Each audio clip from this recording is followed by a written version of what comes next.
خانمم که 3 سال خوابیده تو خونه. هر دکتری هم رفتیم، چون هزینه پروتزش بالا بوده کسی عمل نکرده. 3 ساله که تو خونه نشسته.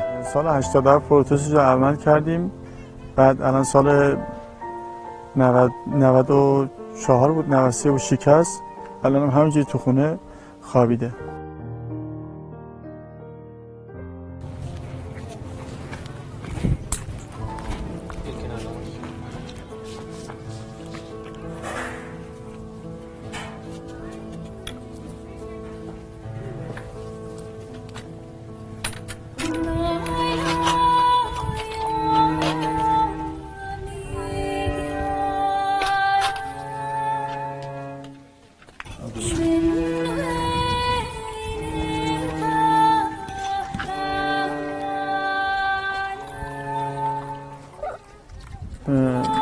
خانمم واقعا ما خودمونم با خانواده کلا دیگه بریدیم. واقعا اگه امسال کسی یا عمل نشه ما مجبوریم، چون شاید پروتزش از تو پاش چک کنه یا عفونت کنه، ما مجبوریم پاش ببریم پیش آقای دکتر قطع کنه.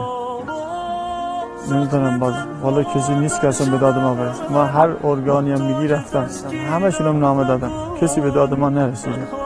واقعا از مسئولین خواهش میکنم به داد ما برسه. تو خانواده هم حداقل باز بتونه بلند شه، سرپا حرکت کنه. با گریه های هر شب دنبال مرهم نیستم، این بار بشکن بغزم و فکر غرورم نیستم. کی گفته این خواهش منو تو چشم تو کم میکنه؟ این التماس آخرم خیلی بزرگم میکنه.